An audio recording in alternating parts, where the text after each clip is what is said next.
सुक्का चिकन मसाला अगदी साधी सोपी पद्धत. खूप भारी लागतो.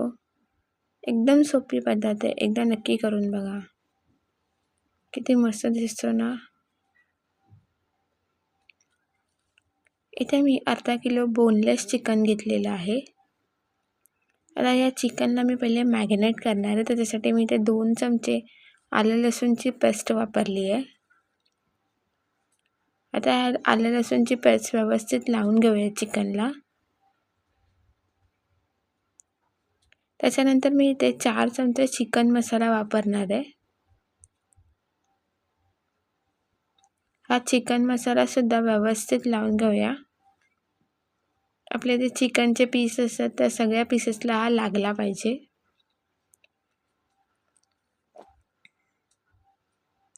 अगदी चोळून लावायचा आहे. आता याला आपण जास्तीत जास्त अर्धा तास मॅरिनेट करायला ठेवणार आहोत. त्याच्यानंतर मी इथे 4 कांदे आणि अर्ध सुकं खोबरं घेतलंय.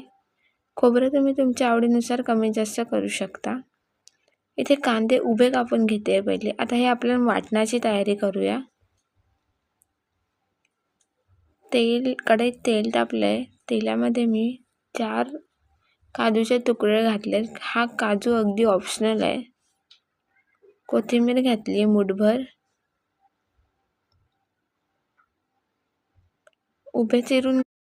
इथे उभे चिरून घेतलेले कांदे घेतलेत मी 2. इथे मी 3 चमचे तेल घातले. एकदम छोटा चमचा होता म्हणून 3च घातले.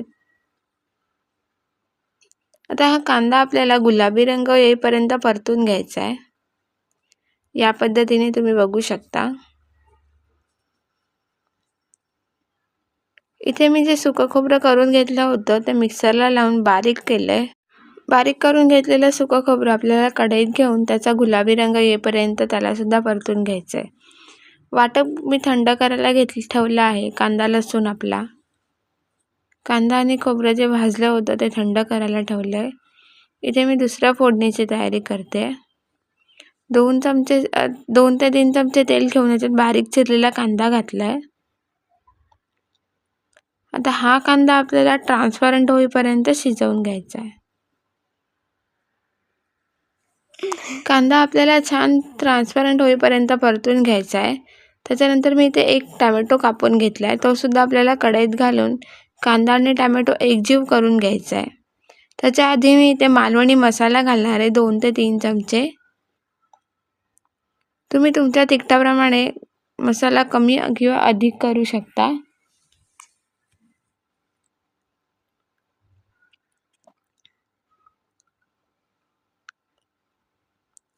आता हा कांदा, टोमॅटो आणि आपण जो मसाला घातला तो व्यवस्थित परतून घ्यायचा आहे.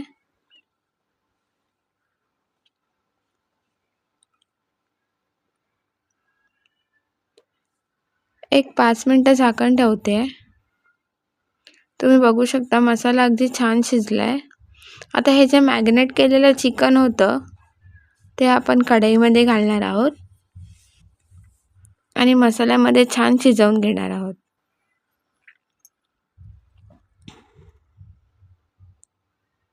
या पद्धतीने पहिले व्यवस्थित मिक्स करून घेऊया. बघू शकता किती मस्त दिसतंय चिकन. चवीपुरतं मीठ घातलंय. आता याच्यावर झाकण ठेवून आपण याला शिजवून घेणार आहोत. चिकनला स्वतःचं पाणी असतं. पुन्हा एकदा चवीपुरतं थोडंसं मीठ घालते आणि मी याच्यात गरम पाणी घातलंय. झाकण ठेवून याला शिजवून घेते. त्याच्यानंतर मी ते जे आपण सुकं खोबरं भाजून घेतलं होतं ते वाटते. थोडं पाणी घालून आपल्याला वाटून घ्यायचं आहे. बारीक वाटून घ्यायचं आपण.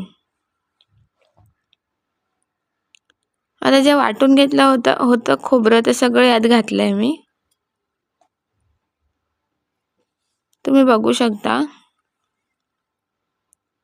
अर्धा लिंबू पिळते. चिकन आपलं शिजून झालेलं आहे. बारीक चिरलेली कोथिंबीर घातली आहे. याप्रमाणे आपला सुक्का चिकन मसाला तयार झाला आहे. व्हिडिओ आवडल्यास लाईक, शेअर आणि सबस्क्राईब करायला विसरू नका आणि रेसिपी कशी वाटली हे नक्की सांगा.